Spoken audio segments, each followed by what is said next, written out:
Okay, you hear me all right? Yeah. Cool. Let's do that. Go away. Okay. EC Comics. Wow. Now, if you know anything at all about comics, you know that name, EC Comics. What a legendary publisher, one of the most legendary publishers in all of comics history. Uh, I was thinking about this just earlier, thinking who do you compare them to? And I was thinking maybe Pixar. Maybe this is a company that just kept churning out hits, hit after hit, home run after home run for a long period of time. I don't know. Name another company that is equivalent to that in the entertainment field. Maybe Pixar, but yeah, they have a legendary status in the comics field. Um, some critics have called them the greatest comics company that there ever was. And it's kind of hard to argue against that point. Uh, just an incredible legacy of just outrageously high quality product in comics. And you can pursue the history. There's lots that have been written and spoken about history of EC Comics. And back in the 40s, stands for entertaining comics. But you just gotta pay attention to the output. We're talking like the classic Harvey Kurtzman war comics, which are just excellent. And of course, they're best known for the horror comics, Tales from the Crypt, and all the rest of them, The Vault of Horror, all those classic those are the ones people most know. Those are the ones everybody talks about. The ones they built their reputation on. But they also did science fiction and they did crime comics and just like really good stuff. Definitely a cut above what you generally got in the 30s and 40s comics. For the most part, was not that great. But EC Comics definitely was a cut above. They put time and care and effort into their output, and it shows in the quality of the work. Really, really well written scripting, and the artwork is just unparalleled. Let's take a look at this. Let's take a look at this. I don't know how many of you guys actually know much about the history of comics, but if you do, uh, the lineup that EC managed to acquire of our artists, this is a murderer's row of sheer talent. You got your Wally Wood, you got your Basil Wolverton. Again, if you don't know the history of comics, these names may or may not mean anything to you, but rest assured, these are legends. These are absolute legends. And just take a look at any of their work. Just exquisite artwork, all of these guys. Al Williamson, Joe Orlando, Frank Frazetta. For goodness sake, if you know nothing about comics, you got to know who Frank Frazetta is. For goodness sake. I mean, Frank Frazetta, probably the most well-known, most popular fantasy artist of the 20th century, for goodness sake. And he was one of EC Comics artists. I know you know who Frank Frazetta is. If he's probably the thing that he's probably best known is the movie post. He did a lot of movie posters, but the Conan the Barbarian, the first original Arnold Schwarzenegger movie, that was him. That was Frank Frazetta did the poster for the Conan movie. So I know you've seen that. I know you've seen that. Oh, I've seen that. Anyway, and this is not even touching Mad Magazine. We're not even talking about Mad Magazine, which of course was the its own category. Uh, but including that as well. Anyway, you get the idea. We're not here to do a full exegesis on EC Comics, but I hope I'm giving you the idea that these guys were just, you know, some of the titans that the comics field has ever seen. And if you're interested, yeah, I put this in to throw in just to give you a little bit of an idea. Check out some of their work. There you got some examples of Al Williamson and Wally Wood. Just exquisite work, just exquisitely well drawn artistry.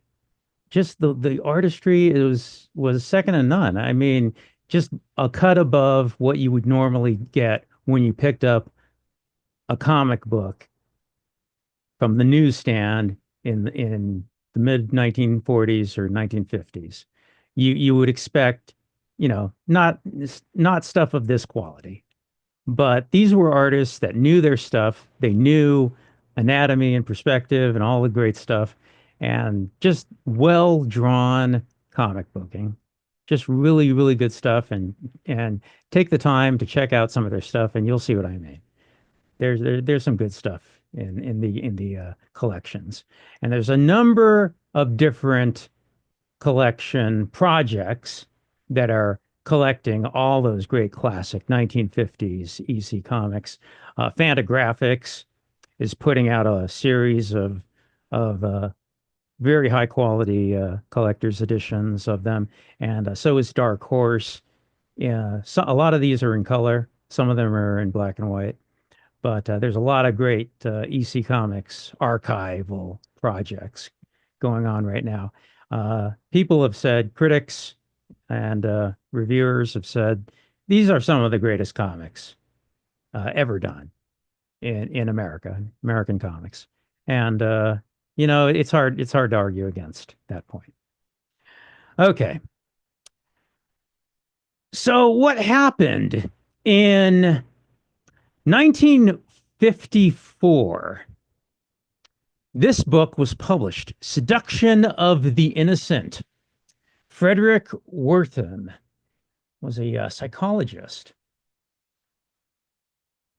uh, German American. I think he lived in New York, I think. And he published this book, Seduction of the Innocent. Now, this book, Wertham did a lot of, was working in child psychology and worked a lot with troubled youth and worked a lot with juvenile delinquency. And he'd noticed something interesting, which was that all the juvenile delinquents that he was working with read comic books. Not really a surprise, since pretty much every child in America at the time read comic books. So that doesn't really mean anything at all. But he got it into his head that maybe there was a correlation. That's really bad science. But he wrote this book, Seduction of the Innocent, an expose about the contemporary comics of the day and their correlation to juvenile delinquency. And against all odds, it actually got a little bit of traction. Got some articles written. People started learning about it, and it got a little bit of notoriety. Now, this figure here is Senator Estes Kefauver from Tennessee. And he made a bit of a name for himself uh, prosecuting uh, the mafia and the mob and organized crime. In the late 40s and early 50s, there were a number of congressional hearings, and he actually took down a lot of key players of the day. And those were very notorious congressional hearings. And he was running high on this. And at the time, there was a lot of talk that he might be interested in a presidential run. There was serious consideration. He was a pretty popular senator, and making a bit of a name for himself as this hard-hitting crime buster. So after the publication of Seduction of the Innocent by Frederick Wertham, Kefauver set his sights on this new avenue to make some hay with. And there were these congressional hearings on investigating the impact of comic books on American youth. And this was a big deal. It got some media attention. These were televised. You can watch them on YouTube if you're interested. They're up. You can go to YouTube and you can watch them. These were televised hearings, and they got uh, notable figures in the comic book industry to testify, and Wortham himself testified. And this was a big deal. This was in, newspapers. It was a topic for the day, and Kefauver was pretty serious about making a big name for himself for the eventual presidential run. And one of the main targets of these congressional hearings was EC Comics. Because of all the comic book publishers at the time, well, EC Comics was the most notorious, and they were doing things that, let's face it, were the most obvious to make themselves a target. Yeah, the horror and the crime stuff were fairly sophisticated. They were fairly mature, and there was some violence, and there was some unpleasant work, more than you got even out of the movies and television of the time. So you can see that yeah, as soon as they got a little bit of a spotlight put on them, it was hard to make the case that this was doing much for the children. All of this was based on pretty bad science and pretty bad correlation equals causation fallacies. but but it was effective. It caused a media storm of the day. People were talking about it, negative publicity. It was hard to get away from. Uh, the publisher of EC Comics, William M. Gaines, did testify. He didn't do a good job of defending himself at all. He fumbled around. He wasn't particularly media savvy. He came off like he didn't know what he was talking about. He came off like confused.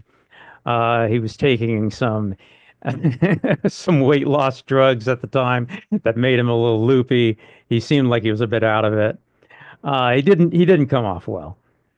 Uh, so anyway, there's a lot of history here. You can find out about it yourself. I'm trying to keep things quick for our presentation here. So in the end, uh, there was a lot of, pundits of the day got up in arms about it, saying, "Isn't this terrible? Think of the children." Maud Flanders, somebody think of the children. Let's get this filth out of the children.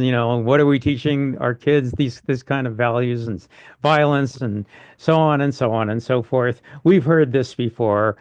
Sadly, some of this, in certain respects, is still being played today. We all know this playbook. So, and when it starts, it's hard to get away from. So, what ended up happening? Well, for a number of things ended up happening. One of the things was the creation of the Comics Code Authority, which started at this point. Now, the Comics Code Authority was supposed to be this comic book industry self-regulating uh, censor to ensure that the comic books being printed were going to adhere to certain standards, and they have a long list of guidelines and assurances and things that they were not supposed to do. One of the things, there was a long list of them. One of the things that was on that long list was things like the titles, the titles of the comic books. Let me see if I can find something here. That the titles of comics cannot be um, things like twisted, words like weird, or words like terror or horror.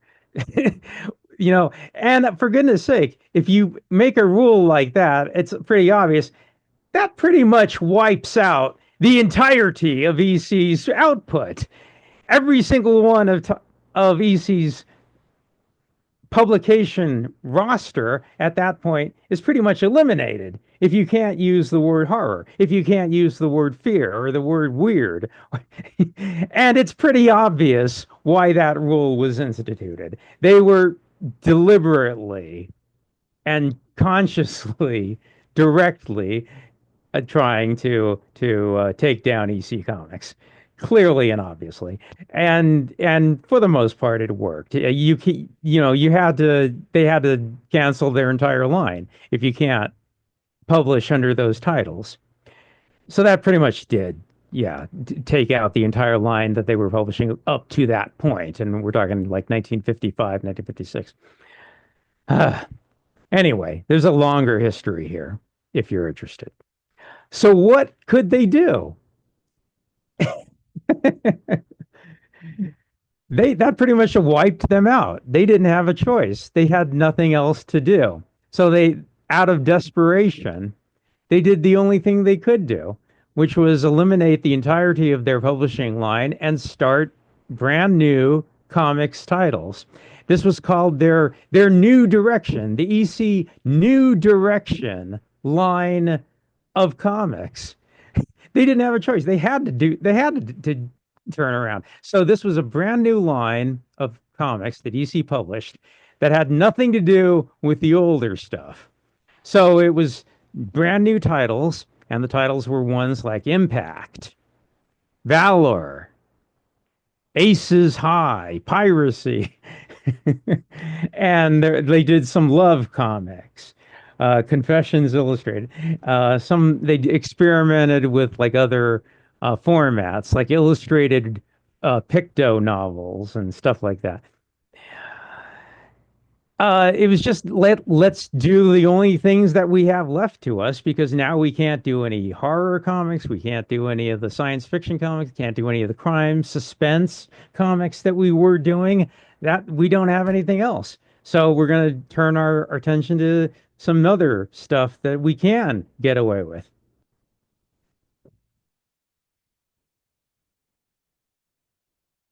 Well, needless to say, this initiative was a pretty much a complete failure. By and large, for the most part, this did not work at all. It was a desperation move. It was the only thing they could do. No, no, no. It didn't work at all. Not even close.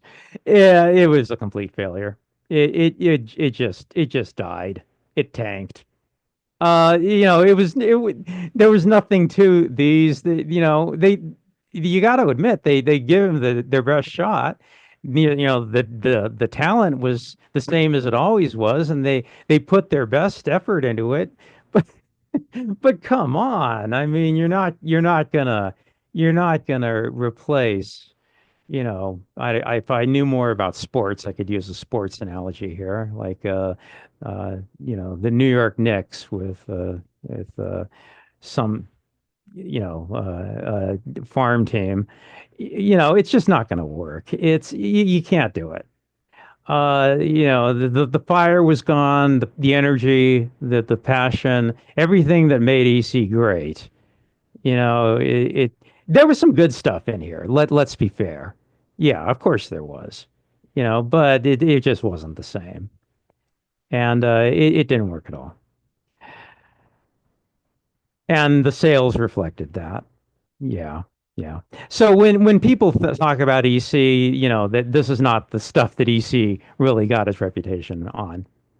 And nobody ever mentions this particular roster of books as, some of the great comics that DC ever published, and also some of the great comics ever published. Not like, the, you know,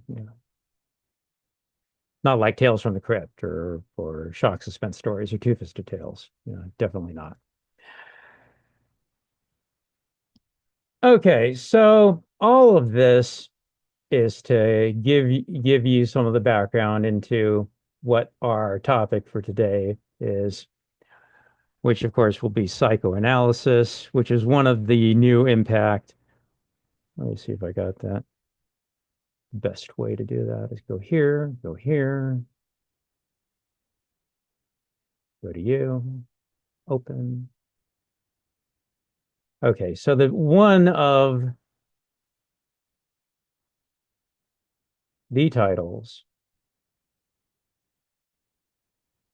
that was one that was in the new direction line of EC Comics was this one, Psychoanalysis. That was the name of it. And it is exactly what the name tells you it is. It is a comic book series about psychoanalysis. That is exactly what you think it is. That is exactly what it is. A comic book about psychoanalysis.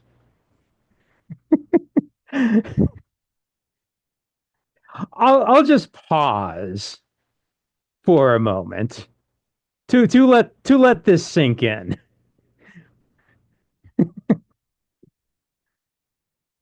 Yeah.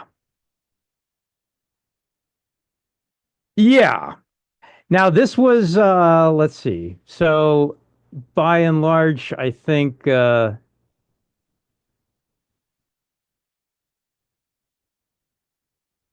the writer was mostly Dan Keyes, and almost always the artist is Jack Kamen. So this is a comic book series about psychoanalysis, and that's what you're going to get. You're going to get comic book stories about case files of psychoanalysis analysis patients and their psychoanalysis. That's the comic. Yeah. So here we have subject Freddie Carter, and this is I believe this one is a case about him having some difficulties. This young boy being yeah,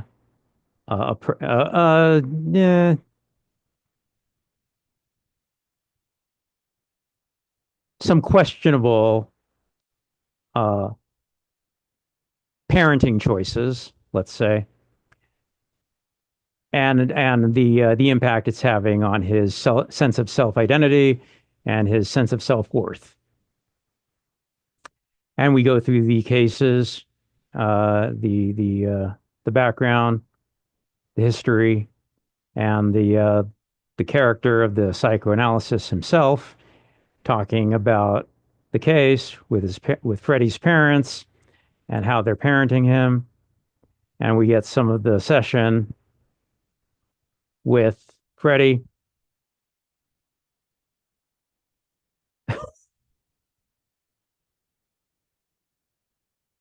This was published on the stands. You could buy this. Here we have Ellen Lyman. I believe this one has, there's some dreams about her. She's going through some anxiety, psychosomatic illness. She's here in the session talking about it. going through some recounting some of her dreams.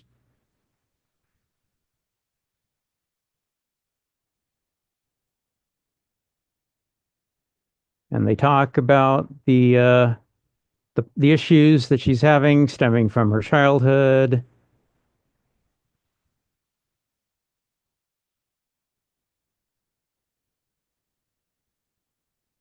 Her sister, she felt she was neglected. She felt that her sister was taking focus away from her attention, from her parents.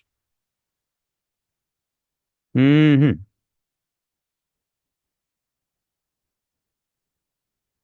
Okay, and on to the next So one. I compared And her to. so on, and so on, and so on. Are you getting the idea? Okay. So now that you can see, and these some of these were ongoing. We got more with Freddie here and more of his process. So let's get right down to it. Are these good comics? No.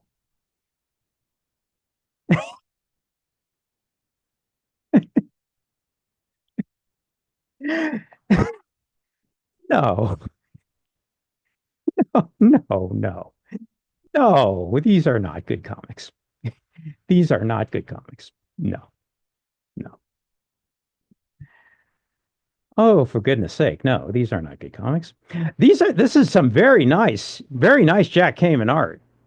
You got to give it to him. Yeah, Jack Kamen comes through. Really nice artwork. Yeah, no, nothing wrong on that. Nothing wrong there. Good Jack Kamen artwork. Good job. Jack Kamen is the father of Dean Kamen. You know who he is, inventor of the Segway. Yeah, good Jack Kamen artwork. After that, I don't know what else you're gonna say here. Uh, I, this doesn't work in any way.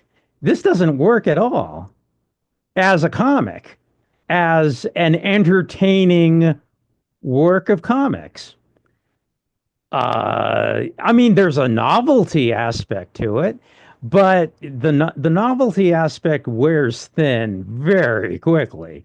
And how I don't even think I can get through a lot of this, and I certainly haven't. You can only get through so much of this. It's just okay, another patient and then another patient. Nah, nah, this isn't working. This isn't working at all. Not in the way you think good comics should. I don't even think this is going to work as as some kind of didactic, explanatory, a work with an agenda of explicating what psychoanalysis is for an interested audience. Even if you have an interest in the subject matter, I can't see how this is going to be your go-to, and this is going to teach you or educate you on much. I just don't think there's much going on here. I don't. I think their research certainly, and they did it very responsibly. They took it seriously. They presented the case. They're not doing it ironically. They're not winking. They are presenting the material very straightforward. They're giving it its due. They're giving it its respect and dignity. It's there. It's just not. I don't see how you're going to. Well, either one, be entertained or be enlightened or educate yourself about the process of what psychoanalysis is. I don't see what you're going to get out of this. Um, it seems like a very, very limited level of information that can be conveyed through this medium. It's clumsy. It's awkward. It's just it's not the form isn't matching the content here at all. This is not a match. And in the history of comics, nobody ever remembers this comic as one of the great comics. Nobody ever talks about this comic or lists it as one of the greatest comics I've ever done. Yeah, I think once you say really nice Jack Kamen artwork to look at, after that, I don't think there's much to talk about. Uh, That's it for me. I think this is much more of just a comics history oddity more than anything else. This is just one of the ones that you look back on and you think, okay, yeah, that was a comic that was actually published. That was something that happened. How about that? How about, crazier things? It takes all kinds. But uh,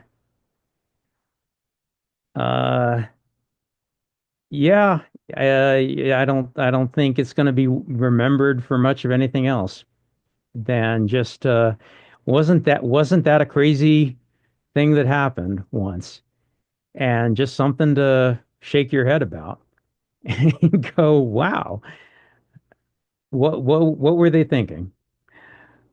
Who thought this was going to work? Okay, and I guess that's it for me. Questions, comments? Yeah, yeah. So I have a couple off the top of my head. So All I right. agree with you that there is a sort of medium mismatch. And even in the case studies, which, as you said, they're taking very seriously. There's no sort of attempt on part of the authors or Dan Keyes to, make a parody of psychoanalysis. This is all very serious from the writing perspective. But there's a medium mismatch. Every issue, every case, the new chapter opens up on the client walking in and they're, in a panicked state about some small thing. And it's totally forgetting the progress that was made in the last session, which gives you whatever they discussed. It was like at the end of the session, they found, some sort of revelation, some sort of self-knowledge. And then the next issue, they walk in and they're they're panicking. And it is a little funny in that respect. But that said, so I read this. I am not privy to the history of comics. I read comics. I read particularly manga, coming from my generation growing up in the 2000s. So, that's what was popular around that time, at least in my experience. And I stumbled upon this. I was studying psychology in university, and I opened up the first issue, didn't really know a lot about psychoanalysis or Sigmund Freud. And, I just happened to stumble across this online. And I think, I still believe that this is a masterwork. I love these comics. I truly do. And while, it's sensationalized, like for example, the first issue, and I think the first issue is in particular kind of weak because it opens up with the parents of Freddie, I think it was, and they walk in to talk about their boy, and the psychiatrist just scolds them violently. And then they proceed with the session, and they're like, we'll talk to Freddie and fix him up. And it's like the psychiatrist just totally attacked the parents for their parenting styles. But as far as like the actual analyst sessions go, I think the way that they take, and even in each book, each comic, they have this section where they talk about Freud and the history of psychoanalysis. They did their research, as you said, and there is a very serious attempt on their part, and I think they took a lot of inspiration from real case studies because insofar as connecting the symptoms and the dreams to the lived experiences of the patients. And they give within a very short amount of pages, they give a very vivid description and detailed description of these patients and what their lives and even in particular their childhoods were like. And they do I think, a fantastic job of connecting the dots, connecting the themes. And I know at least when I read these comics, I was able to see aspects of myself in each of these patients. And really, even though that their analyses go into great detail for the particular client, I was able, even in those little short issues, to say, like, you know what, I see this element in my life.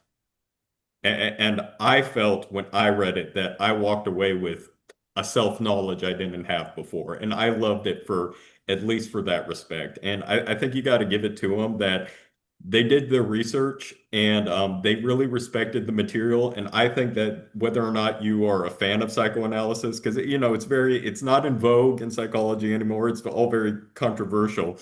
They did their damnedest to present a vivid, detailed, and useful image that, the comic as anybody could walk away with some appreciation for the therapeutic technique after reading this. And that's my general impression. I like getting the historical context, because all throughout the comics they talk about the new direction of EC Comics, and they have these comic books about a MD, like a medical doctor. And it's like this strikes me as so strange. I'm like, oh, EC, isn't that like Tales of the Crypt? I remember like growing up, that was a TV show. And you didn't see ads for that. But so you giving that history really cleared that up for me. But I mean, personally, I love the comics. I'd love to talk about the case studies more in detail, but those are just my thoughts.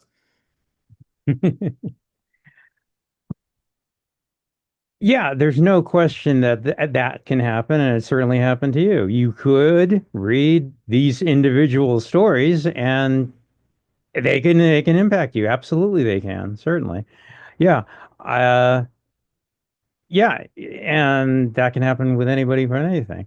I Yeah, my comments were mostly just where psychoanalysis, the comic book series, lands in the history of comics, and And I would agree with that impression because it's like I assume that you have a newsstand, a literal newsstand, and there are comic books on it, and you would see psychoanalysis next to I don't know, whatever else, like Spider-Man and Superman and what Detective Comics, whatever else was being published at the time, and it's like, okay, what is a 10-year-old gonna do with this? right.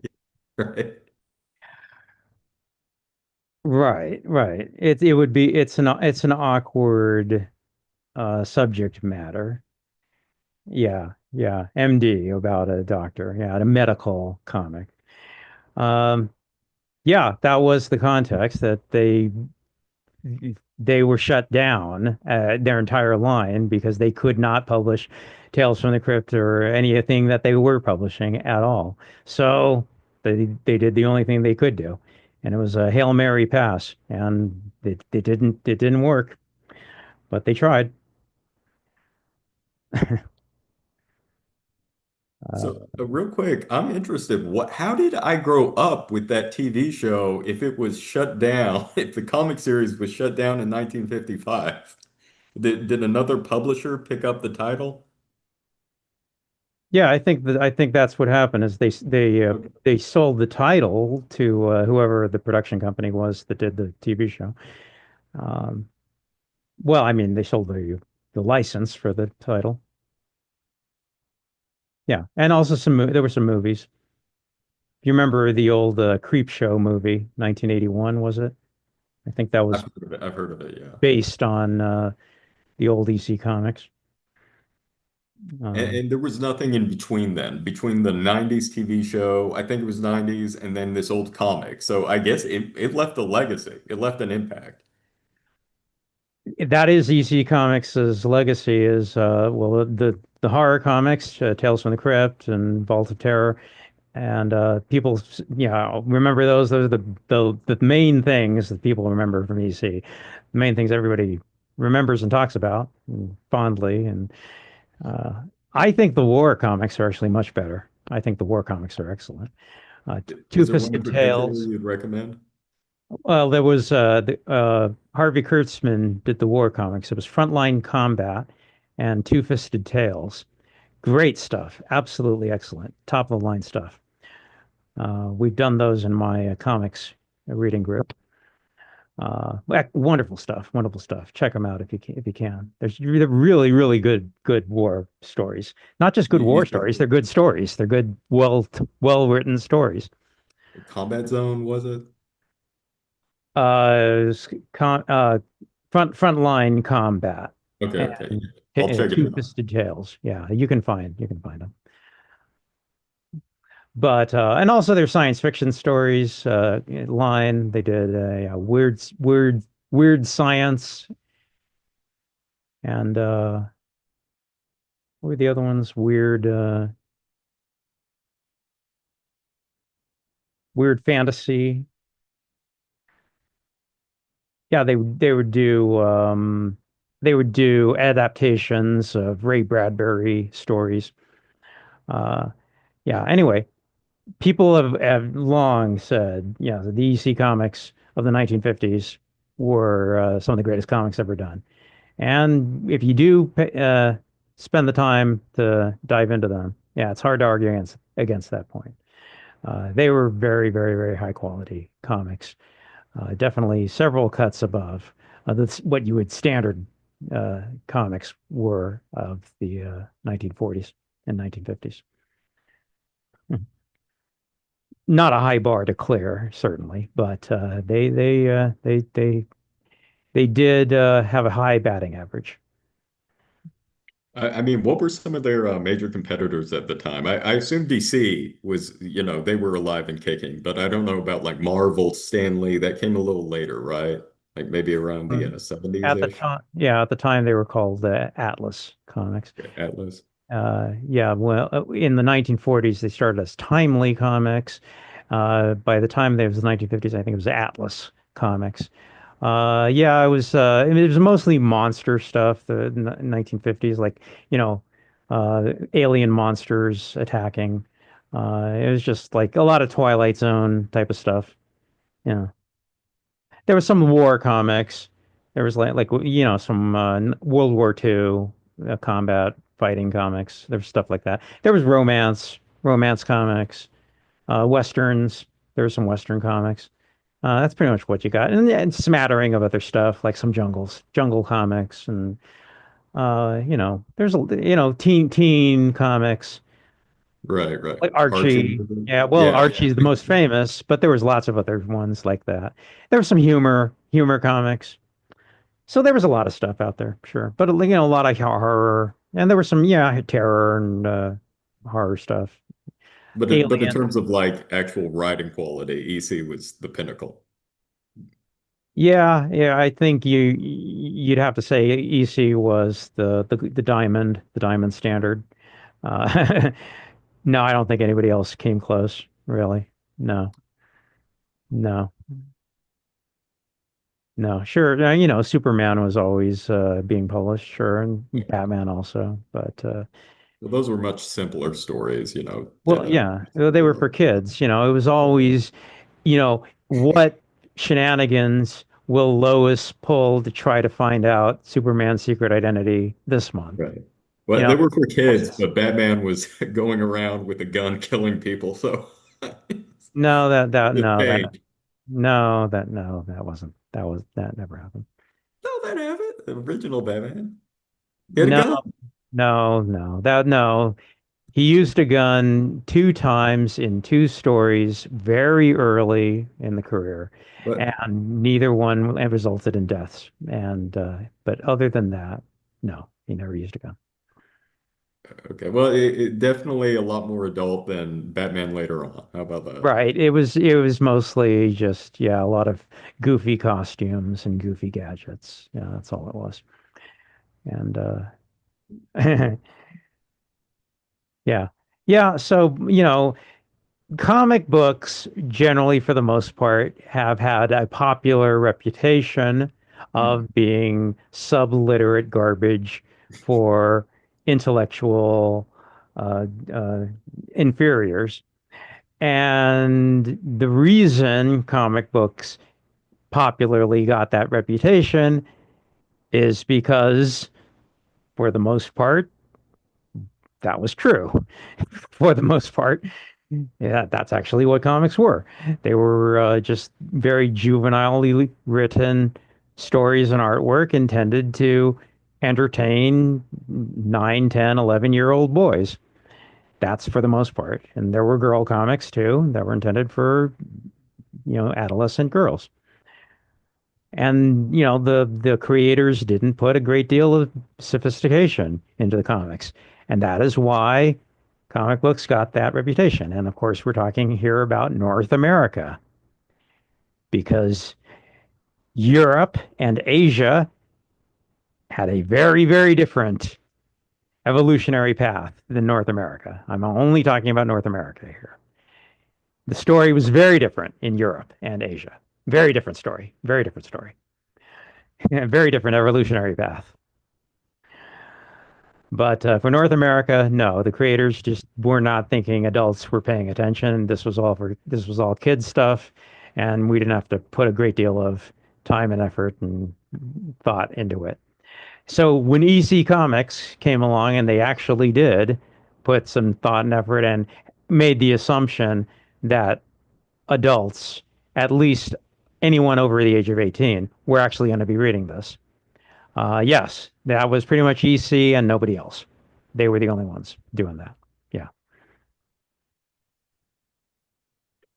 I'm interested to hear, and I don't know if anyone has any opinions or if you do, David, about, just general impressions of I know, as a comic book, it's kind of awkward. And it's like you open up an issue of psychoanalysis and half of the text, half of the page is just text. And it's like, it reads as far as a comic book goes, I understand the novelty and I understand it's kind of an oddity and maybe even arguably the wrong medium to tell the story they were trying to tell. But as far as the story goes, and as perhaps a fictional introduction to the field of psychoanalysis, what did people get out of it? What were their impressions? Do you have any background or knowledge, interest in psychoanalysis and therapeutic models, Freud, etc.? What an excellent question. And I have no idea. I have absolutely no idea. Uh, that would be interesting to find out if anybody did. I'm sure there must have been. There must have been somebody's out there who actually did read this and it changed their life some way or another. And they actually got either they got an interest in psychoanalysis and they actually decided they wanted to move in that area, or somehow it actually helped them work out some things that they were going through. I'll bet you anything, dimes to donuts. I'll bet you anything. It actually did do that job for at least some number of people out there. I guess it probably would have. It'd be interesting to learn that. Uh, Well, that was me, and I read it about 50 years later, or 60 years after it was published. So, yeah. Uh, or it just inspired them enough that they wanted to either look into it, either for personal education, for personal knowledge, or to actually to move their life in a career direction.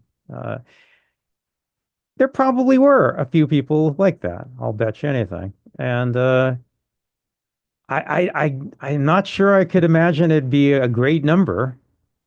But I don't know how you go about finding that out. But you know, ceteris paribus, all things being equal, that's as equally probable as anything, I suppose. But I don't think I've ever heard of anybody say that until I've met you now. well, I guess I'm an anomaly, but yeah, I know there must have been someone I spoke to. So I told you I'm part of the other philosophy group on Meetup, the Yeah. Toronto Philosophy, and we read Sigmund Freud. And I had a couple professional psychoanalysts join my meetup. I invited them to come to this. They didn't come, and it's disappointing. But I actually told them, we were going to read this comic book, and one of them told me, it's like, oh, I read that as a kid. And Huh. now he's a professional psychoanalyst. So, maybe they aren't on the comic book forums, saying like, hey, this was a comic I read as a kid. But, they're in their respective fields now, but it had an influence. It had an impact on some people. Well, great. And I'll bet Bill Gaines and Al Feldstein and the crew at EC would have loved to hear that. I'll bet you anything. They would have said, great. Then the comic accomplished what we wanted it to accomplish and did what we set it out to do.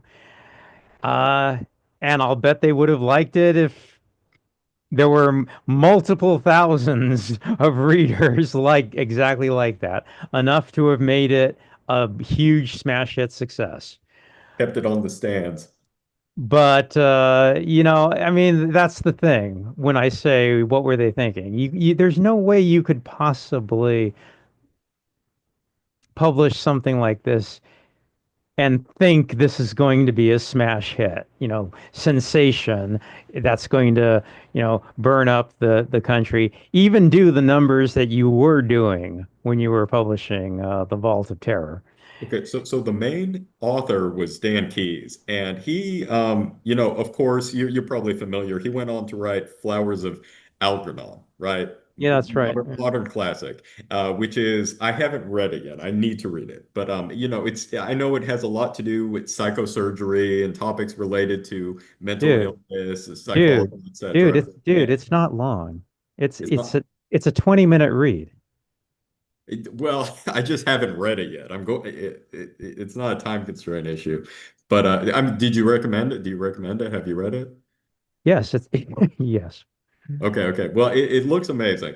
But what I was going to say is, I think this was just him writing what he wanted to write. The author obviously had a lot of interest and passion for the subject because no one who would have put in the detail and research that was put into the stories and case studies that were put into this comic, out of, being forced to do it. This was not merely EC throwing darts at the board and let's create a psychoanalysis comic book. I believe Dan Keyes was motivated to write this, but I think EC was willing to publish it because they, as a company, were just like, we need to find, whatever will keep us afloat. Let's make, they were obviously making, MD. It's like they were kind of they were throwing darts at the board insofar as they were just willing to publish anything, it seemed, that their artists were willing to put together to see if it stuck or, kept the business viable. Evidently it didn't, and that makes me sad. But I believe Dan Key sincerely, just at a personal level, probably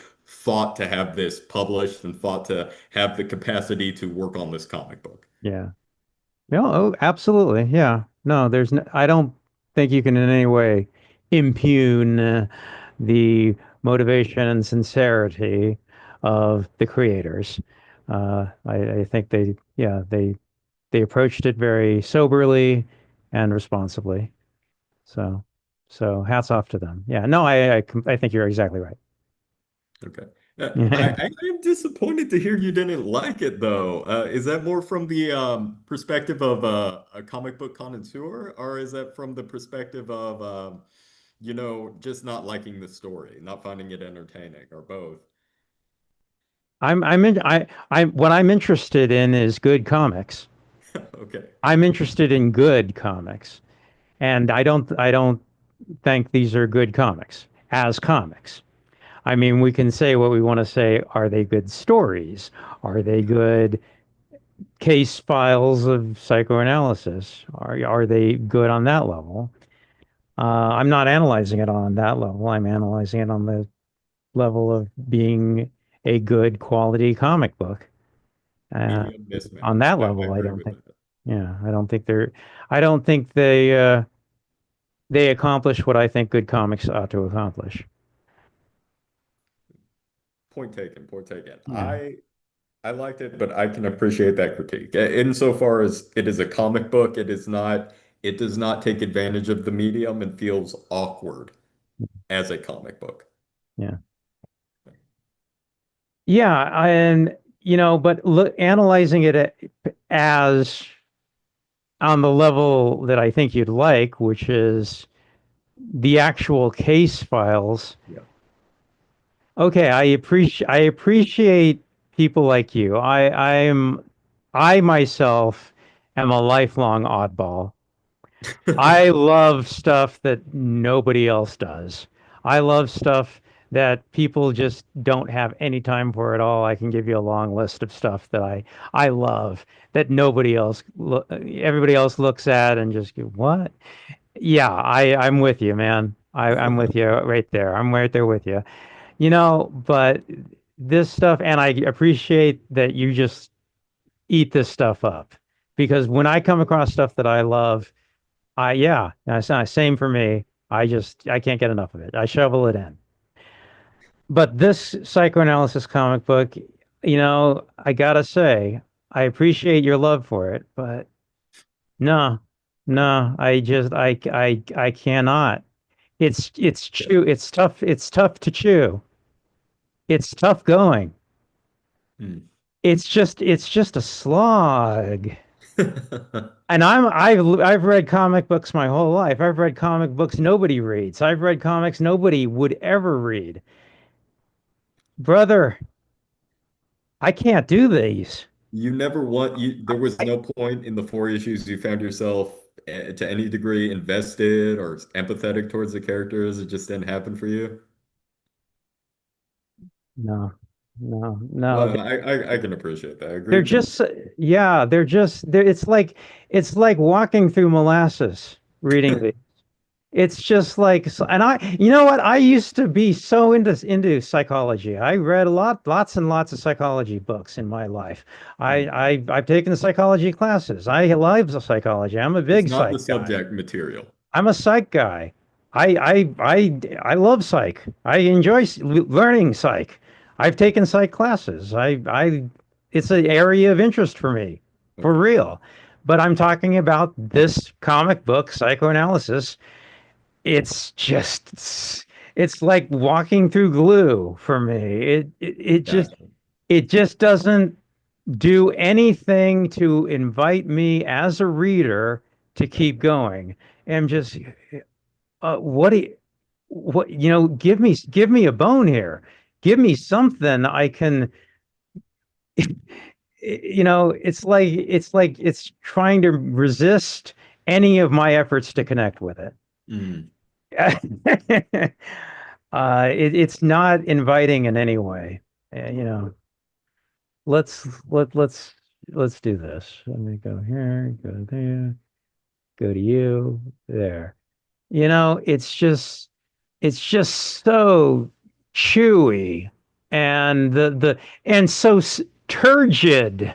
The dialogue, it's so staid and stilted and unnatural. You don't have at any point do you ever believe these are actual human beings that are actually saying lines of I never dialogue. got that. I never got that.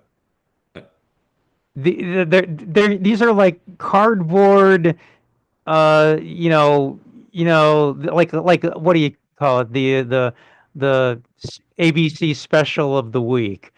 Just it's so didactic and so uninviting, and it's just like I don't doubt their sincerity. It's just that it comes across like it's written to a formula. I know it's not. I know it's honestly intended, but it comes across like it's being corporately dictated. It Mm. it's it's handmade, but it's handmade to a machine pattern. Do you feel that way because the client always presents some sort of broad issue like overeating or feeling compared to their sister, and then No, the no, analyst kind of gives this no. formula for their psychology? No, I don't think I'm talking about anything like that.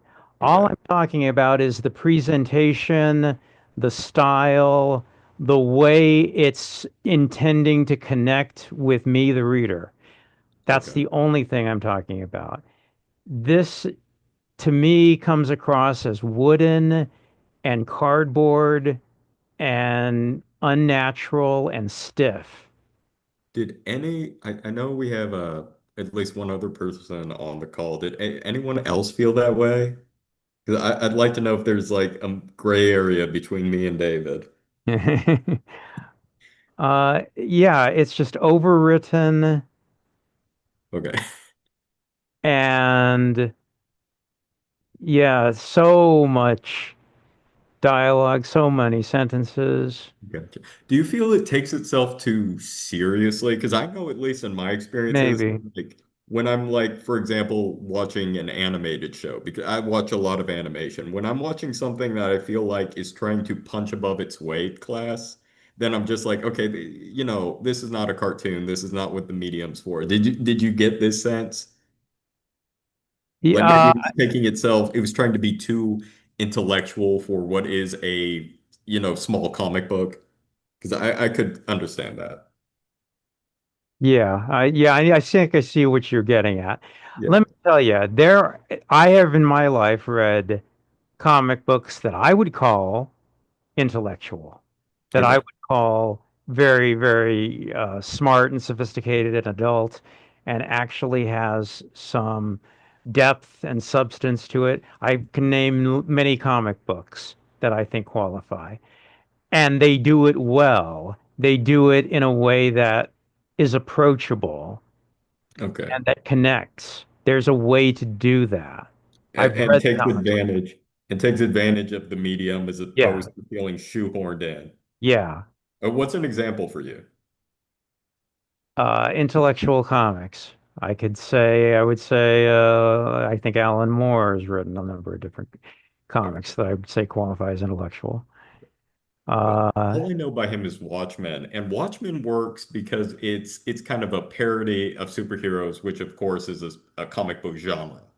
But I'm just trying to think of another example. well, I can give you an example. He's written, I mean, yeah, whenever you mention a popular any popular name, anybody, whether you're mentioning Steven Spielberg or Stephen King, everybody thinks of their big popular hits. Right, You right, mention right. Steven Spielberg, you think of E.T. and you think of Stephen King, you Jurassic think of Park, it or something. but Yeah. you'll never think of the tinier things that Steven Spielberg has done, or people, big celebrities. So, you mention Alan Moore, and everybody thinks of Watchmen. But I can mention things Alan Moore has done that you probably have never heard of that I think would qualify. He's written nonfiction. He's written things that actually do have an educational standpoint to them. He's written like one that was like a history of um, the American involvement in espionage over the Mhm. Cold War, Yeah. and that was deliberately an educational uh, intention that, Yeah. and it's extremely well done. It's extremely entertaining and approachable, and it gets its information across very well in a way that's extremely uh, graspable. And it's interesting that you bring more up because, now that I'm kind of comparing psychoanalysis to something like Stephen Mo by Alan Moore, the more I start to feel like my critique before is not really the right critique, maybe. Because when I think of Alan Moore, like Watchmen, for example, and they're bringing like they're referencing Nietzsche or giving quotes by Nietzsche at the beginning of the chapter or something like that. That's where I felt like, okay, maybe this is taking itself too seriously or something of that nature. And I still love the comic and I love Alan Moore. So, that didn't distract from the value. But that's not psychoanalysis. Psychoanalysis isn't trying to be too smart. It just feels like, okay, I like the story. I think it has value, but then it feels shoehorned into the comic book medium.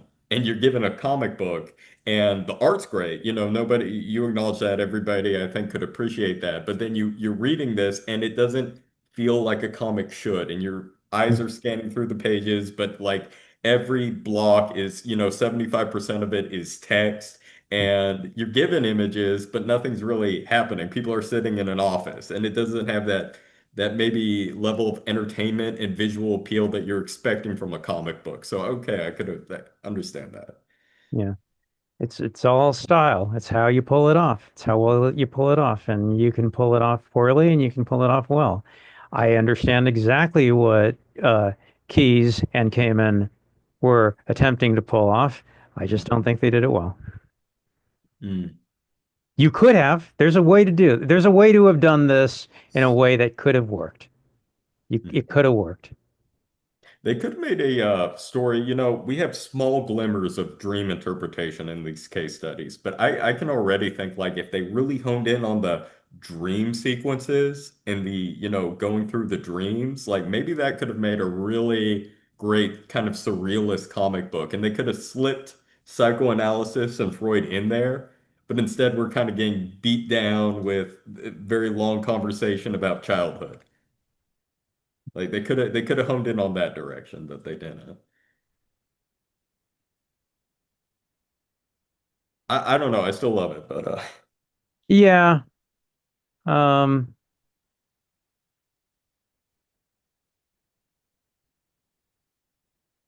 okay, maybe I'm coming down a little too harshly from it because, I don't think these are good comics. That doesn't mean they're bad comics.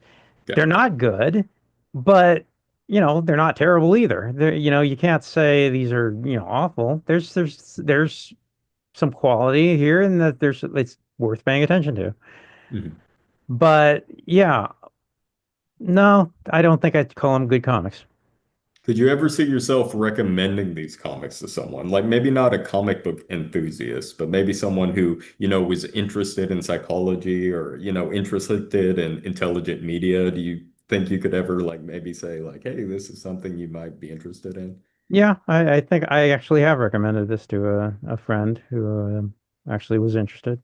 So I have. Well, really thank you for hosting the discussion, and I'm sorry you didn't like it because I know you I had recommended it, but yeah, I hope you got something out of it, even if you didn't really. It's not meeting your criteria for comic books. Um, I like what Roger Ebert said when he sits down to a movie. He says all he asks when he sits down to a movie is do it to me. Hmm. Do it to me. He says, I don't care what it is you've got, but whatever it is you've got, do it well enough to make me go, okay, you did it. I have no expectation, and I have the same approach. When I heard Roger Ebert say that, I said, yeah, that's the same approach you should take to art. It doesn't matter what it is. I don't have a prerequisite formula for what I think a good comic book should be. Whatever it is you're trying to accomplish, do it well enough that I can say, okay, you did a good job here. This doesn't qualify. Man. But I think okay, here's my criteria. If you love psychoanalysis enough or you love psychology enough, you might get a kick out of this. But as a comic book, not the best. There's some failures. Some Yeah, failures. Yeah. yeah. Uh, Okay. Well, actually, I enjoyed talking about this for an hour. It's rare that I actually get a chance to. But this is actually my our third Monday of the month comics meeting, and I'm happy to take suggestions for next month. Oh, that'd be great. If you That's ever, because I see these meetups all the time, and the only one I've joined in the past was Watchmen. But I know you've been doing a lot of old style comics, which is interesting to me, but I'm already like doing the psychoanalysis book club and everything. But if you ever recommend like what you brought up before, was it Combat Zone, EC Comics, or something like that? I would be interested okay. because I personally, I love this comic and I love the way you even discussed it as someone who didn't like this particular series of issues that I'm sufficiently interested to maybe read more by EC and especially Tales of the Crypt because I haven't touched that before and I know it's left a legacy. So Yeah. There's a group doing that in a few months. I know that. You're not going to get it through the San Jose group because it won't mhm. be posted there, but there is a group doing Tales from the Crypt pretty soon. I know pretty soon. Wait, recently I know you had done some issues by what's that author name? A horror author. With Lovecraft. You were doing a lot of like Lovecraft adaptions. Were those classic comics or were those more modern? Both, Okay, okay, both. okay. Personally, I'd love to read a classic. I don't know if the EC did any Lovecraft adaptions or if there's anything from that time, but I'd love to get the aesthetic of like an old comic book adaptation of maybe Lovecraft or some other piece of literature. That appeals to me. They exist. Those are out there. They're out there. I can. Well, I mean, we've done them so far. We started our Lovecraft series back in, I believe, October of last year, and so we do one a month. And yeah, yeah, it's what you're talking about, stuff from the 1940s and stuff that in the night. Not a lot, but a few. I'm sure we're going to do more in the future. We will. You But they're know, out there. They're out there. it, and you're making me remember again. I forgot to bring this up, but part of what makes psychoanalysis kind of like stand out to me as a comic book is you have these psychological case studies, and then on the next page you'll have your typical classic comic book ad for a toy or something like that. Yeah, right. It's just so awkward. I love it. It's hilarious. Yeah, yeah. Oh, yeah. You can find those definitely. Click on that link I put in the chat. Oh yeah, yeah, definitely. That's the in November they are going to be doing. In Oh, November they'll be doing Tales from the Crypt. oh, that sounds amazing.